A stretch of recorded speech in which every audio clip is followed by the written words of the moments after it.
গ্রামের থেকে এটা সবাই মেনে চলে, কারণ বসন্তকালে বসন্ত থেকে বাঁচার জন্য সবাই তেতো খেতে থাকে।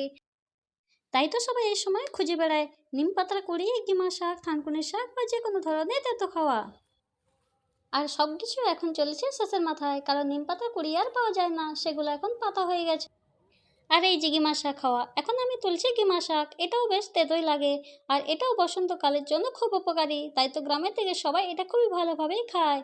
আর এটা খাওয়ার সাধারণত এটাকে সেদ্ধ করে এর জলটা ফেলে দেয়, কারণ জলটা থাকলে আরও বেশি তেতো লাগে, সেজন্য জলটা ফেলে দিয়ে এটা বেগুনের সঙ্গে বা আলুর সঙ্গে মাখিয়ে খাওয়াটা বেশ ভালোই সুস্বাদুকর। এটা শীতকালের জন্য খুবই উপকারী, কিন্তু শীতকালে সহজে পাওয়া যায় না, কিন্তু এখন অনেক বেশি পরিমাণে পাওয়া যাচ্ছে। আর কয়েকদিন পরে এটাও কিন্তু পাওয়া যাবে না, দেখুন না কত ছোট ছোট ফুল হয়ে গেছে, তারপরে এগুলোতে আবার বীজ হয়ে যায়, তারপরে গাছগুলো আস্তে আস্তে মারা যেতে থাকে। এগুলোর জন্য কোনো চাষ করতে হয় না, কারণ যে জায়গায় হয় প্রতি বছর আপনা হতেই হয়ে যায়।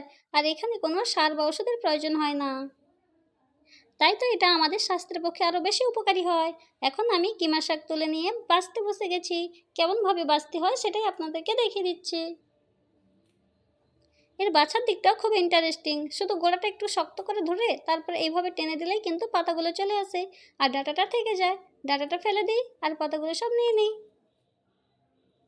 এখন আমি একটা বড় গাছ নিয়ে নিচ্ছি, আপনাদেরকে দেখিয়ে দিলাম গাছটা কত সুন্দর কচি এখনও।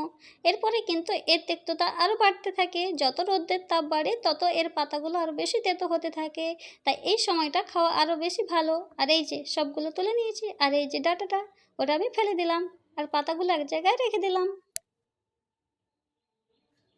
বেশ সুন্দর গাছটা, দেখুন কি দারুণ সুন্দর কচি পাতা। আর গাছগুলো ঠিক এইভাবে এদিক ওদিক পুরো ছড়িয়ে থাকে। এই গাছগুলো এভাবে কিন্তু লম্বা হয় না, এরা এইভাবে এদিক ওদিক করে মাটিতে চাড়িয়ে থাকে।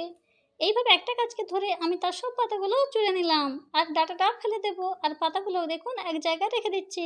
অবশ্যই দেখাবো কতগুলো পাতা হলো, কারণ গিমা শাক তো অনেক নিয়ে এসেছি তুলে। এই যে এতগুলোই হয়েছে, অনেকগুলোই শাক ছিল, সেই জন্য অনেকগুলোই শাক বেরিয়েছে। আর এই যে ডাঁটাগুলো যেগুলো এক জায়গায় জমা করে রেখেছি, এগুলো আবার ফেলে দেবো, আর এই শাকটা শুধু রেখে দেবো। এই যে অনেকগুলোই হয়েছে, বেশ ভালোভাবে কিন্তু খাওয়া যাবে এই সময়।